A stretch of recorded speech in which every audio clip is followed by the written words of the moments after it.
के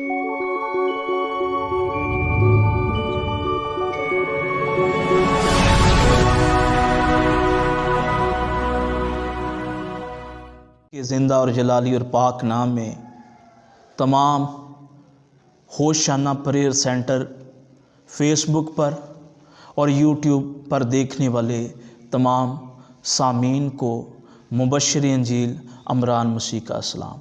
सो खुदावन की शुक्रगुजारी हो इस प्लेटफार्म के लिए, इस प्लेटफार्म के ओनर जनाब भाई अमजद साहब के लिए।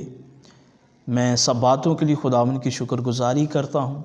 आप सब का भी शुक्रगुजार हूँ।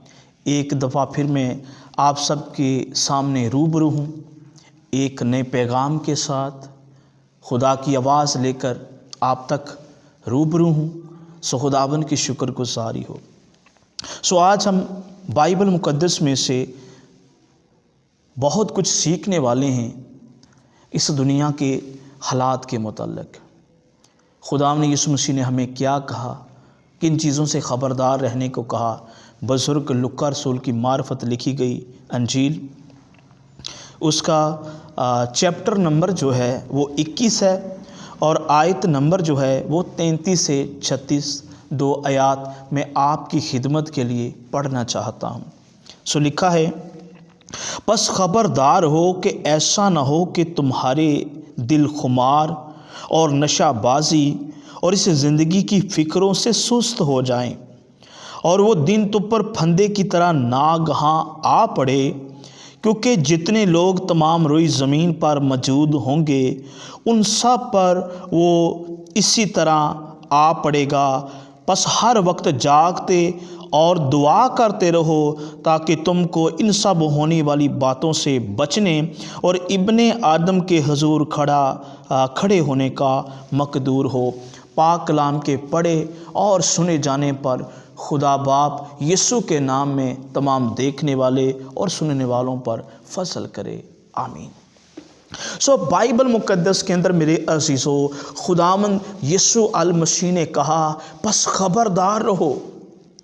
तमाम अपने पैरोकारों को जो उसकी फर्मा बरदारी करते हैं, जो उसके शागिर्द हैं, खुदावंद यीशु मसीह ने कहा बस ख़बरदार हो। 3 चीज़ों के मुतल्लिक़ 3 पॉइंट्स हैं, 3 बातों के मुतल्लिक़ यीशु मसीह ने कहा इनसे ख़बरदार हो। और ये क्या कर देते हैं? 3 बातें, 3 काम जो है हमारी ज़िंदगी को सुस्त कर देते हैं। पहला ये काम है कि दिल का खुमार। क्या है जी? पहला क्या है? दिल का खुमार। दिल का खुमार है क्या? ये दिल का खुमार जो है ये इंसान को सुस्त कर देता है, ये चुस्त नहीं रहने देता, ये गफलत में डाल देता है।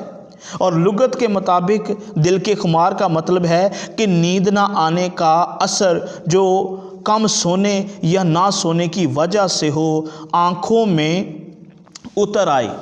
सो इसका मतलब एक ये भी है दिल का खुमार, अय्याशी। यीशु मसीह कहता है कि इस अय्याशी से, इस दुनिया की अय्याशी से ख़बरदार रहो। क्यों? इसलिए कि ये दिल को सुस्त कर देती है और जो सुस्त होंगे उन पर वो दिन फंदे की मानद आएगा। इब्ने आदम के हुजूर खड़ा होने का मकदूर हमें नहीं मिलेगा। खुदावंद यीशु मसीह ने एक मिसाल दी 10 कवारियों की, जिसमें से 5 गफलत के अंदर थी। दिल के खुमार का मतलब यह है गफलत, ऊँकना। 5 जो थी वो सुस्त हो गई और 5 क्या थी? वो चुस्त थी। और जो सुस्त हो गई थी वो क्या करने लगी? ऊँघने लगी। दिल के खुमार का मतलब है ऊँघना, अय्याशी। और हुआ क्या? दिल के खुमार की वजह से उन्हें ना पता चला कि हमारी मशलें बुझी जा रही है। बेशुमार लोग हैं जिनकी ज़िंदगी के अंदर से नूर बुझे जा रहा है, वो गफलत के अंदर है, दिल के खुमार के अंदर है, लेकिन उन्हें मालूम नहीं। अगर हमने अपनी मशलों को दुरुस्त ना किया, चिरागों को, ज़िंदगी को दुरुस्त ना किया, तो वो दिन फंदे की मानद आने वाला है। उन्होंने कहा खुदावन हमारे लिए दरवाज़ा खोल। जो सुस्त हो चुके थे, जो दिल के खुमार से बाहर नहीं निकले थे, उनकी मशलें जो थी वो बुझ चुकी थी, उनकी कुप्पियों में तेल नहीं रहा था, चिरागों में तेल नहीं रहा था। ये क्या है? इसका मतलब ये है कि जिनकी ज़िंदगी रूहुल कुद्दस से खाली है, जो मसीह में नहीं जगमगा रही, उन सब पर ये दिन फंदे की मानद आने वाला है। दूसरी बात, नशाबाजी।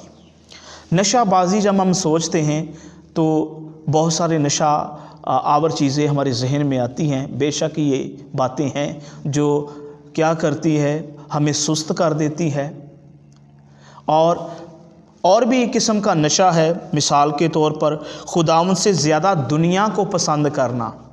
कुछ लोग दुनिया को बड़ा पसंद करते हैं, दुनिया का बड़ा नशा है, दुनिया की चीज़ों का उन्हें बड़ा नशा है। अगर याद रखें, अगर दुनिया के अंदर रहकर वो नशाबाजी दुनिया की और ऐसी चीज़ों की नशा आवर इस्तेमाल करते हैं तो उन पर भी ये दिन फंदे की मानद आने वाला है। कुछ लोगों को दौलत और शोहरत का क्या होता है, बहुत नशा होता है, उन पर भी ये दिन फंदे की मानद आने वाला है। यीशु मसीह ने कहा खबरदार रहो। और फिर खुदावन एक और बात, कुछ लोगों को मोबाइल का बड़ा है, वो खुदावन से ज़्यादा मोबाइल को तरजीह देते हैं, वो दुआ को रद्द कर देते हैं लेकिन मोबाइल चलाना पसंद करते हैं। आज बेशुमार ऐसे लोग हैं जिनकी ज़िंदगी दुआई ही नहीं है। मोबाइल तो 3-3 घंटे वो इस्तेमाल करते हैं लेकिन वो आधा घंटा भी प्रेयर नहीं करते। उनके दिल सुस्त हो चुके हैं। नौजवान भाइयों और बहनों, आज मैं होशाना प्रेयर सेंटर की जानब से आपके लिए खसूसी पैगाम जो यीशु ने मुझ तक पहुंचाया है, मैं आप तक पहुंचाना चाहता हूं। वो पैगाम ये है, इन चीज़ों से बाहर आएं, वरना इब्ने आदम के हजूर खड़ा होने का मकदूर नहीं मिलेगा। वो दिन फंदे की मानद आएगा गुनाहगारों पर। और लिखा है, वो दिन तुम पर फंदे की तरह नागहां का मतलब है कि तुमको पता ही नहीं चलेगा, एकदम आ जाएगा। क्योंकि जितने लोग तमाम रोई ज़मीन पर मौजूद होंगे उन सब पर वो इसी तरह आ पड़ेगा। बाहर आने की ज़रूरत है। तीसरी बात यीशु मसीह ने कही वो थी इस ज़िंदगी की फ़िक्रें। आज बहुत सारे लोग हैं जिन्हें क्या है जी, ज़िंदगी की फ़िक्रें हैं। ज़िंदगी की इस कदर फ़िक्रों में फंसे हुए हैं कि उनकी ज़िंदगियों में कलाम भी असर नहीं करता। मत्ती की इंजील के अंदर 13 नंबर बाब और आयत नंबर जो है, अगर हम 22 पढ़ें तो वहाँ पर यीशु मसीह ने कहा कि जो शख्स कलाम को सुनता है, झाड़ियों के अंदर एक बीज घिरा, बीज बोने वाले ने बीज क्या बखेरना शुरू किया। कुछ राह के किनारे गिरा और कुछ अच्छी ज़मीन पर और कुछ झाड़ियों में गिरा। तो झाड़ियों में जो गिरा था, झाड़ियों ने उस बीज को दबा लिया। इससे क्या मुराद है? इससे मुराद दुनिया की फ़िक्र व तरद्दत है। याद रखें कि अगर आज आप दुनिया की फ़िक्र व तरद्दत के अंदर है, आपकी ज़िंदगी के अंदर कलाम असर नहीं कर रहा तो ये बड़ी ख़तरनाक बात है। खुदावंद यीशु मसीह ने 3 बातों से कहा कि ख़बरदार रहें, दुनिया से ख़बरदार रहें। मेरे नौजवान भाइयों और बहनों, मैं आज आपको ये बताना चाहता हूँ कि नशा से बाहर आ जाएं, दुनिया की फ़िक्रों से बाहर आ जाएं। उससे हमारी फ़िक्र है, वो हर रोज़ हमारी ज़रूरतों को पूरा करता है, उस पर इत्मीनान करें आप, और दिल के खुमार से भी बाहर आएं। एक और बात, जब हमने तौबा की, हम बड़े मसीह में, खुदावन में बड़े चुस्त थे, बड़ी गैरत रखते थे, हम 2-2 घंटे प्रेयर करते थे। और अब ऐसा वक्त भी हमारी ज़िंदगी के अंदर आ गया है कि अब हमारी ज़िंदगी के अंदर आधा घंटा भी प्रेयर नहीं रही। ये क्या है? जब हमने बपतिस्मा लिया, तौबा की, ईमान मसीह पर लाए, तो हम खुदा के लिए बड़ी गैरत रखते थे। लेकिन एक वक्त ऐसा भी आ गया है कि अब हमारे अंदर खुदा के लिए उस कदर जज्बात नहीं रहे, मोहब्बत नहीं रही, गैरत नहीं रही। आज हम सुस्त पड़ गए हैं। तो ये हालत बड़ी ख़तरनाक हालत है, इनसे बाहर आएं। करना क्या है? 3 कामों को अपनी ज़िंदगी से निकालना है और 2 कामों को अपनी ज़िंदगी में क्या करना है? एंटर करना है। यीशु मसीह ने कहा इन 3 कामों से खबरदार हो और 2 कामों को अपनाओ। वो कौन से काम है? 36 नंबर आयत, आखिरी आयत है। बस हर वक्त जागते, जागने से मुराद ये नहीं है कि आपने सोना ही नहीं, जागने से मुराद है होश में आना। जिस तरह मुशर्रफ बेटे को होश आई और उसने देखा कि मैं तो सूअरों के अंदर हूं, मैं अपने बाप के पास जाऊंगा और उससे कहूंगा कि बाप मैं आसमान और तेरी नज़र में गुनाहगार हूं। हालात ने उसे होश दिला दी।